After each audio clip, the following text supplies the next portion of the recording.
32절로 38절 말씀 우리 한 절씩 교독해서 읽겠습니다. 계시된 진리의 말씀을 읽는 중에 귀 기울여 주의 음성으로 들으실 수 있기를 바랍니다. 우리 한 절씩 함께 교독하겠습니다. 내가 무슨 말을 더하리요? 기드온, 바락, 삼손, 입다, 다윗 및 사무엘과 선지자들의 일을 말하려면 내게 시간이 부족하리로다. 그들은 믿음으로 나라를 이기기도 하며 의를 행하기도 하며 약속을 받기도 하며 사자들의 입을 막기도 하며 불의 세력을 멸하기도 하며 칼날을 피하기도 하며 연약한 가운데서 강하게 되기도 하며 전쟁에 용감하게 되어 이방 사람들의 진을 물리치기도 하며 여자들은 자기의 죽은 자들을 부활로 받아들이기도 하며 또 어떤 이들은 더 좋은 부활을 얻고자 하여 심한 고문을 받되 구차히 풀려나기를 원하지 아니하였으며 또 어떤 이들은 조롱과 채찍질 뿐 아니라 결박과 옥에 갇히는 시련도 받았으며 돌로 치는 것과 톱으로 켜는 것과 시험과 칼로 죽임을 당하고 양과 염소의 가죽을 입고 유리하며 궁핍과 환난과 학대를 받았으니 같이 읽겠습니다. 이런 사람은 세상이 감당하지 못하느니라. 그들이 광야와 산과 동굴과 토굴에 유리하였느니라. 아멘. 할렐루야. 믿음 행전 시리즈 오늘 19번째 시간입니다. 오늘 19번째 시간, 하나님 나라 영웅들의 승리한 믿음, 하나님 나라 영웅들의 승리한 믿음, 이런 제목으로 하나님의 말씀을 증거할 때 우리 모두가 하나님 나라의 영웅들이 다 될 수 있기를 주님의 이름으로 축원합니다. 우리가 예수 믿고 신앙생활을 시작하면서 여러 가지 교회 생활을 배우고 또 어떻게 성경을 읽어야 할지 또 어떻게 주일 성수를 해야 할지 쭉 교회에 관련된 일들을 배워가면서 또 한 가지 우리가 배우는 것이 있다면 우리가 하나님 앞에 드리는 기도의 생활을 배우게 되지요. 우리 기도의 생활을 배울 때 우리가 기도 생활하면서 때때로 우리가 하나님 앞에 기도할 때 우리의 기도가 시시콜콜하고 사사건건 하나님께 도움을 구하는 그런 기도를 우리가 하나님께 드릴 때가 있습니다. 그때마다 우리가 이런 생각을 하게 돼요. 아니 이렇게 바쁘신 하나님이 이런 시시콜콜하고 사사건건의 이 기도들을 하나님이 다 들으실까? 이 신앙의 초보자일 때는 이런 생각들을 갖게 되는 경우들이 있습니다. 여러분 그런데 그때 우리 하나님께서는 이렇게 대답하셨을 것입니다. 얘들아, 아들아, 딸아, 나는 너의 사랑하는 아이란다. 너는 나의 사랑하는 아이야. 내가 너와 대화할 수 있는 것이 나에게 큰 기쁨이란다. 여러분 그렇습니다. 기도는 하나님과의 대화이잖아요. 하나님은 우리가 말을 걸어오시고 하나님과 대화하시는 것이 가장 큰 기쁨이라고 말씀하셨다는 거예요. 나는 너에게 무엇보다 누구보다 중요한 존재거든. 내가 나를 믿고 믿음으로 내게 나오는 것처럼 나에게는 큰 기쁨은 없단다. 그러니까 하나님 앞에 어떤 상황이든 시시콜콜 사사건건 나와서 하나님께 대화하고 말을 걸고 하나님과 소통하고 교제하기를 주님은 원하시고 주님은 그것이 가장 큰 기쁨으로 여기신다. 이렇게 생각하고 있습니다. 여러분 히브리서 21장은 하나님을 신뢰하고 그분에게 나와 그분의 도움을 경험했던 사람들의 증언을 기록하고 있는 것이죠. 이들의 공통된 증언이 있습니다. 그것은 바로 히브리서 11장 6절의 말씀입니다. 자, 믿음이 없이는 기쁘시게 못하나니 하나님께 나가는 자는 반드시 그가 계신 것과 또한 그가 자기를 찾는 자들에게 상 주시는 이심을 어떻게 해요? 믿어야 할지니라. 할렐루야.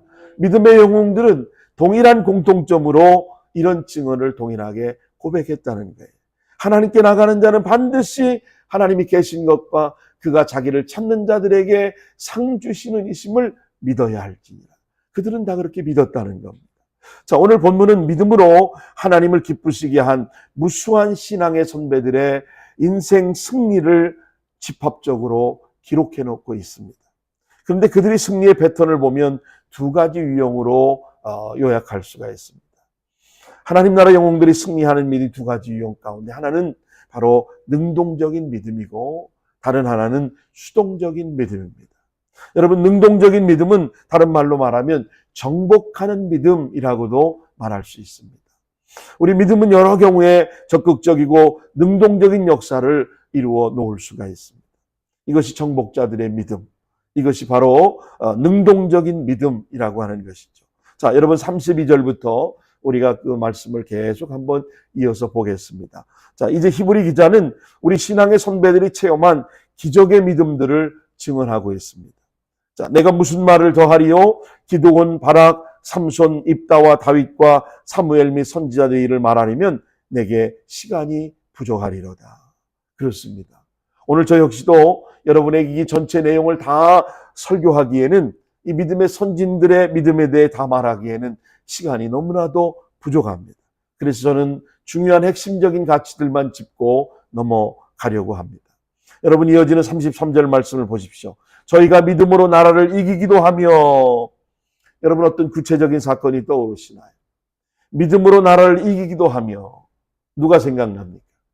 이 여호수아가 가나안 정복 전쟁을 할 때 바로 믿음의 전쟁들을 승리했던 모습을 여러분 기억하지 않습니까? 여호수아는 너희 발바닥으로 밟는 곳을 다 너희에게 주었노라. 하나님의 약속의 말씀을 믿고 그는 믿음으로 나가 승리를 얻게 되었던 것입니다. 자, 두 번째로 의를 행하기도 하며, 이 엘리야 시대를 우리가 떠오르게 됩니다. 엘리야의 말씀 선포를 여러분 한번 생각해 보십시오. 부패하고 악한 왕 앞에 나가서 우상 숭배에 대한 하나님의 공의로운 심판을 엘리야가 감히 외칠 수 있었던 것, 이 역시도 하나님 말씀을 듣고 믿었던 엘리야의 믿음 때문이었다고 하는 사실입니다. 약속을 받기도 하며, 여호수아가 마침내 믿음으로 약속을 받고 가나안 정복 전쟁을 승리로 이끌지 않았습니까? 자, 네 번째로 사자들의 입을 막기도 하며, 이 사자를 이야기하니까 누가 연상이 됩니까? 다니엘이 생각나죠. 여러분, 사자굴 속에 던지었던 하나님은 다니엘의 목숨을 보존하게 한 것 무엇 때문이었을까요? 다니엘을 사자굴 속에 집어넣었을 때에 그곳에서 머리털 하나 상하지 않도록 하나님께서 다니엘을 지켜주셨던 겁니다. 자, 여러분 다니엘서 6장 23절 말씀을 다 같이 한번 보시죠. 왕이 심히 기뻐서 명하여 다니엘을 굴에서 올린즉 그 몸이 조금도 상하지 아니하였으니 이는 그가 자기 하나님을 의뢰함이었더라. 할렐루야. 결국 이 다니엘의 믿음이 다니엘을 사자굴 속에서 살렸다는 겁니다. 물론 하나님께서 다니엘과 함께 하셨고 다니엘의 그 믿음의 고백을 통하여 하나님은 사자굴 속에서 다니엘을 건지신 것입니다. 자, 다섯 번째로 34절을 보십시오. 불의 세력을 멸하기도 하며, 불의 세력을 멸하기도 하며, 다니엘의 세 친구 사드락과 메삭과 아벳노고가 떠오르지 않습니까? 불 속에 그들이 던져졌지만 왕의 위협 앞에서 사드락과 메삭과 아벳노고는 당당하게 믿음으로 맞섰던 겁니다. 다니엘 3장 17절 보십시오. 만일 그럴 것이면 왕이여 우리 하나님이 우리를 극렬히 타는 풀무 가운데서 능히 건져내시겠고 왕의 손에서도 건져내시리이다. 할렐루야. 당당한 믿음의 고백이 아닐 수가 없습니다. 믿음의 불의 세력까지도 꺾어버린 것이, 불의 세력까지도 꺾어버린 것입니다. 오늘 이 세 친구의 믿음이 이 활활 타는 그 불의 세력까지도 다 꺾어버린 겁니다. 불이 이긴 것이 아니, 물이 아니라 믿음이 이긴 것입니다. 불을 이긴 것은 물이 아닙니다. 바로 믿음이 불을 이긴 것입니다. 여섯 번째로 칼날을 피하기도 하며 사울의 칼을 피해 목숨을 보존했던 다윗을 우리가 생각나게 하지 않습니까? 하나님 나의 방패시요 피난처시요 피할 바위시요 견고한 요새시요 도울 힘이시라고 고백한 다윗의 믿음 때문에 사울의 칼날을 피해서 다윗을 하나님이 승리케 하지 않았습니까? 일곱 번째로 연약한 가운데도 강하게 되며 전쟁에 용맹되어 이방인들의 진을 물리치기도 하며, 여기 아브라함, 모세, 여호수아, 다윗 모두 다 하나님을 의뢰하고 전장에 나가 승리했습니다. 그것은 바로 하나님을 신뢰하는 믿음 때문이었다고 성경은 강조하고 있습니다. 여러분, 아홉 번째로 35절에 여자들은 자기의 죽은 자를 부활로 받기도 하며, 여기 엘리야가 사르밧 과부의 아들을 살리고 엘리사가 수넴 여인의 아들을 살려냈던 기록을 여러분 떠올리실 겁니다. 모두 다 믿음으로 가져온 기적들이 아니었습니까? 지금도 동일한 하나님의 백성들의 믿음을 통해 세상 도처에서 주께서 기적을 행하시고 계시다는 사실을 여러분 믿으시기를 바랍니다. 하나님을 신뢰하고 하나님을 믿는 믿음의 사람들의 삶의 현장 속에 반드시 하나님께서 오늘 히브리서 11장에 등장하고 있는 이 수많은 믿음의 사람들의 영웅들처럼 오늘 우리의 삶도 그런 기적의 역사를 경험하는 그런 복된 인생이 될 줄로 믿습니다. 여러분 믿음의 사람 또 기도의 사람 하면 우리는 5만 번의 기도 응답을 받았던 조지 밀러를 떠올릴 것입니다. 조지 밀러는 기적의 사람으로 불리워졌습니다. 그는 우리의 불가능한 우리의 믿음의 부족일 뿐이라고 말하면서 그에게 청년 시절 구원을 위해서 기도했던 5명의 친구가 있었습니다. 한 친구는 그가 기도를 시작한 지 수개월 만에 예수님을 믿게 되었습니다. 또 두 번째, 세 번째 친구는 밀러가 기도한 지 10년 내에 그들이 예수님을 믿게 되었습니다. 그 다음에 네 번째 친구는 조지 밀러의 기도가 25년 만에 그 기도가 응답이 되었습니다. 그런데 5번째 친구는 52년 동안 밀러가 기도했음에도 불구하고 그 친구는 믿지 않았습니다. 그러자 친구들이 밀러를 향하여 어쩌면 하나님께서 밀러를 겸손하기 위해서 주께서 주신 불가능이라고 조롱하듯이 말했습니다. 그러나 밀러는 그를 위한 하나님의 때가 아직 이르지 않았다고 기도의 분량이 차지 않았기 때문에 그렇다고 말하면서 꾸준히 그는 기도하기 시작했습니다. 그리고 이 땅에서 자신의 의식이 있을 때까지 마지막 남은 그 친구를 위하여 기도했고 그의 구원의 확신을 그는 믿었습니다. 그 후 밀러는 그 친구의 회심을 보지 못한 채 하나님의 부르심을 받고 세상을 떠나게 되었습니다. 그런데 놀라운 사실은 밀러가 죽은 후에 장례식장을 찾아왔던 그 5번째 친구가 52년을 기도했던 마지막 친구가 밀러의 장례식장에서 회심하고 주께로 돌아오게 되었다고 하는 사실입니다. 하나님은 밀러의 믿음을 결단코 저버리지 않으신 겁니다. 밀러의 믿음은 마침내 친구의 영혼을 정복하고 말았던 겁니다.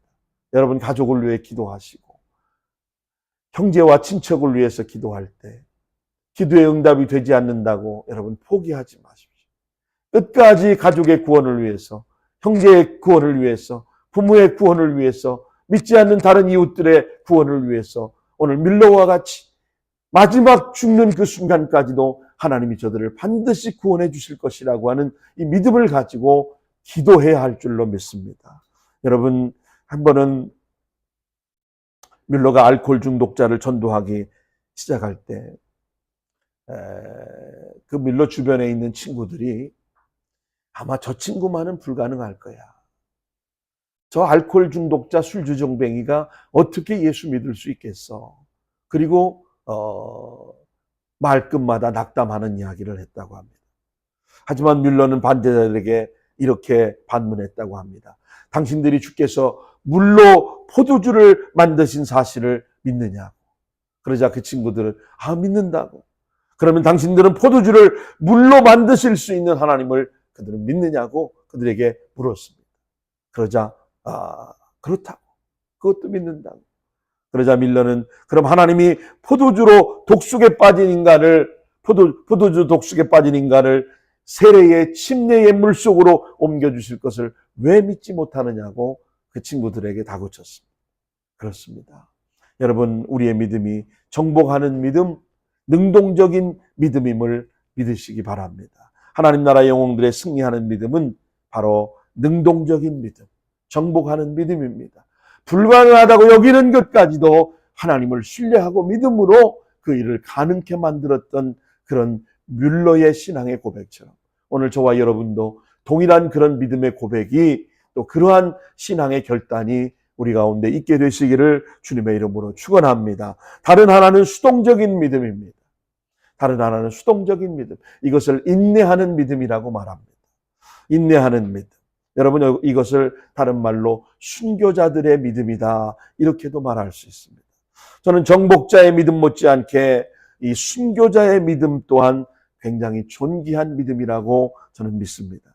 우리가 하나님을 믿어도 하나님께 기도했음에도 우리의 환경이 변하지 않을 수가 있습니다. 아무런 응답이 없을 수도 있습니다. 이럴 때 여러분의 경우 어떻게 하시겠습니까?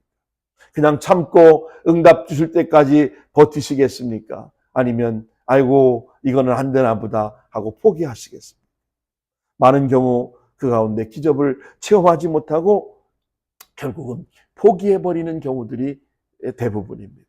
그러나 여러분 포기하지 마십시오. 끝까지 하나님이 응답 주실 때까지 믿음으로 하나님 앞에 기도하는 저와 여러분 되시기를 바랍니다. 성경은 이것조차 믿음의 능력이라고 말합니다. 여러분 버틸 수 있는 능력, 참을 수 있는 능력, 믿음을 부인하지 않고 죽을 수 있는 능력, 이 모든 것이 바로 믿음의 능력이라고 하는 것입니다. 35절 이하의 사건들이 바로 이런 믿음의 수동체적 능력을 우리에게 증언해 주고 있습니다. 여러분 35절 이하 보십시오. 어떤 이들은 더 좋은 부활을 얻고자 하여 악형을 받되 구차히 면하지 아니하였으며 이들에게 기적은 일어나지 않았습니다. 기적이 일어났더라면 얼마나 좋았겠습니까? 그런데 기적은 일어나지 않았습니다. 그러나 그들은 구차히 살기 위해 목숨을 구걸하거나 목숨을 연연하지 않고 기꺼이 죽음을 선택한 것입니다. 왜 그랬습니까? 더 좋은 부활을 소망했기 때문입니다. 여기에 믿음이 있습니다. 부활을 믿고 죽는 것입니다. 그럴 때 그들에게 놀라운 부활이 소망이 생명으로 나타나게 된 줄로 믿습니다. 이제 36절을 보십시오. 36절을 보시면 또 어떤 이는 희롱당하고 채찍질당하고 결박당하고 옥에 갇히움을 당했다는 겁니다. 여러분 선지자 미가야나 에레미야가 또 바울 같은 경우 채찍을 맞고 옥에 갇혔습니다. 죽을 만큼 채찍에 맞고 옥에 갇혔습니다. 37절을 보면 돌로 침을 당했다고 그렇습니다. 나봇이 그랬습니다. 에레미야가 돌로 침을 당했습니다. 하나님의 말씀을 예언하고 하나님의 말씀을 선포할 때 세상의 많은 사람들은 돌을 들어서 에레미야를 쳐 죽이려고 달려들었습니다. 여러분 신약성경의 스데반 역시도 그가 하나님 나라를 선포할 때 돌을 들어 스데반을 쳐 죽이지 않았습니까? 톱으로 켬을 당하기도 했다는 것이죠. 전승에 의하면 이사야가 온 사지가 톱으로 켜서 순교했다고 하는 기록이 있습니다. 칼에 죽임을 당하기도 했다는 겁니다. 세례 요한이 바로 헤롯의 칼에 목베임을 당하지 않았습니까? 더러는 박해를 피하여 양과 염소의 가죽을 쓰고 피해 다니며 광야를 떠돌아 다녀야 했습니다. 그럼에도 불구하고 그들에게는 아무런 기적이 일어나지 않았습니다. 그들은 끝까지 믿음을 지키며 버티고 인내했습니다. 여러분 우리의 기적을 일으키는 사람들만을 여러분 믿음의 사람으로 숭배하기가 쉽습니다. 우리 한국교회가 잘못된 것이 어디에 기적이 일어나고 무슨 능력이 나타난다 그러면 다 쫓아다니고 잘못된 신앙관을 가지고 있습니다. 기적이 일어나지 않아도 우리가 인내하고 하나님의 약속을 믿고 믿음으로 살아가는 것입니다. 여러분 우리 기적을 일으키는 사람들만을 믿음의 사람으로 우리는 숭배하지 않아야 합니다. 그러다 보니까 이단을 쫓아가고 거짓된 잘못된 교리들에 추종하고 결국 우리의 신앙이 이상한 쪽으로 빠져들어가지 않습니까? 여러분 야고보서 1장 4절에 보니까 성경은 뭐라고 말씀합니까? 인내를 온전히 이루라. 이는 너희로 온전하여 구비하여 조금도 부족함이 없게 하려 함이니라. 오늘 끝까지 인내하고 인내를 잘 할 때 하나님께서 우리를 연단하고 훈련해서 부족함이 없도록 우리를 만들어 주시겠다고 약속하지 않습니까? 여러분 만약에 우리가 믿음을 지키며 버티고 인내하지 않고 또 기적을 일으키는 사람들을 믿음의 사람으로 숭배한다면 십자가에 달리신 예수님은 뭐가 되는 겁니까? 십자가에 달리신 예수님은 실패하신 것입니까? 예수를 조롱하던 자니 내가 메시아이거든 십자가에 뛰어내려라 소리쳤습니다. 여러분 예수님이 원하셨다면 그 십자가를 깨부수고 내려와서 그 핍박하는 자들을 모조리 다 심판하실 수 있는 하나님이셨습니다. 그러나 그럼에도 불구하고 우리 주님은 무력한 자처럼 십자가에서 6시간 동안 고통하며 죽어가셨습니다. 사람들에 대한 기적은 일어나지 않았습니다. 그러나 우리 예수님이 십자가의 죽음으로 진정한 사랑을 나타내시고 하나님의 뜻을 나타내셨어요. 아버지의 뜻대로 하옵소서라고 기도하시며 그는 운명하셨습니다. 그렇다면 우리 예수님은 실패자이십니까? 우리 예수님을 믿는 우리는 다 실패하고 망한 자들입니까? 누가 그분의 삶을 여러분 실패했다고 말할 수 있겠습니까? 그분은 당당히 죽으시고 사망 권세를 깨뜨시고 다시 3일 만에 부활하심으로 승리하신 하나님이 아니십니까? 할렐루야. 여러분, 기적이 일어나기보다 우리는 상황을 수용하며 사는 것이 더 나은 결과를 가져올 것이고, 위에 계신 그분의 판단하실 때 주님은 기적 대신에 인내하는 믿음을 주신다는 사실을 여러분 기억하시기 바랍니다. 인내를 온전히 이루라. 이는 너희를 온전하고 구비하여 조금도 부족함이 없게 하시겠다고 한 하나님의 약속의 말씀을 여러분 붙잡으십시오. 그렇다면 정복하는 믿음이 승리인 것처럼 인내하는 믿음도 동일하게 승리하는 믿음인 것을 믿으시기 바랍니다. 우리 수많은 신앙의 선배들이 이 믿음으로 순교하고 이 믿음으로 고통을 견뎌내고 옥구를 치르고 이 신앙을 지키려고 몸부림쳐 왔던, 인내할 수 있었다면 오늘 저와 여러분도 이 땅 가운데서 내 뜻대로 이루어지지 않고 뭔가 내 계획대로 되어지지 않는다 할지라도 하나님 한번 바라보고 응답 주실 그 주님을 기대하며 끝까지 인내할 수 있어야 하지 않겠습니까? 사랑하는 여러분, 여러분과 저를 둘러싼 오늘의 삶의 현장에 기적이 일어나지 않아도, 내 형편이 기도해도 쉽게 환경이 달라지지 않아도 믿음으로 인내하는 복된 성도들 되시길 주님의 이름으로 축원합니다. 오늘 38절에 이런 사람을 어떻게 한다는 거예요? 세상은 감당하지 못한다. 이런 사람을 세상이 감당할 수 없다는 겁니다. 여러분, 무슨 뜻입니까? 대부분의 주석가들은 그 의미를 이들에게 세상은 적합한 것이 아니라는 뜻으로 해석합니다. 어떤 주석가들은 이런 사람에 비하면 세상이 무가치하다고 해석하기도 했습니다. 그러나 여러분, 세상이 감당치 못한다고 하는 이 의미는 믿음으로 살아간 이들의 존재가 너무 가치 있는 사람들이어서 세상은 그들을 감당할 수 없다는 뜻인 것입니다. 세상은 이들의 가치를 알아줄 수 없습니다. 결국 이들은 이 세상이 아닌 저 세상에서 오는 세상을 바라보고 살아갈 수밖에 없었던 겁니다. 여러분, 그렇습니다. 이들이 이 세상의 핍박과 고통을 감수하면서도 믿음을 지킬 수 있었던 것은 바로 천국신앙, 내세신앙, 또 그들이 타겟신앙을 확실히 믿었기 때문입니다. 오늘 이 시대에 우리가 이 천국신앙이 너무나도 희박합니다. 타겟신앙이 너무나도 희박합니다. 내세신앙에 대해서 분명한 확신이 없습니다. 그러니 우리의 신앙이 저주하고 기적만을 구하고 하나님의 십자가의 그 의미를 제대로 이해하지 못하는 것 아니겠습니까? 천국이 있고 내세 신앙이 분명하고 타겟 신앙을 우리가 중요시 여긴다면 이 땅에서의 우리의 신앙의 삶은 너무나도 이렇게 희지부지하게 타락의 일로를 걷지 않을 수 있을 것입니다. 사랑하는 여러분, 세상이 감당할 수 없는 사람들, 그들은 오늘도 이 고통 많은 세상 도처에서 저 천국의 세상을 바라보면서 인내하고 살아가고 있는 것입니다. 다만 남은 인생이 이웃에게 축복이고 창조주에게 기쁨이기를 위하여 오늘 최선을 다해서 인내하며 살아가고 있는 겁니다. 이런 사람들이야말로 오늘 세상에서 진정한 하나님 나라의 영웅들이요 믿음의 승리자들인 줄로 믿습니다. 그들이 보여준 승리하는 믿음, 이 믿음이 또한 오늘 저와 여러분의 믿음이기를 우리 주 예수님의 이름으로 간절히 축원합니다. 기도하겠습니다.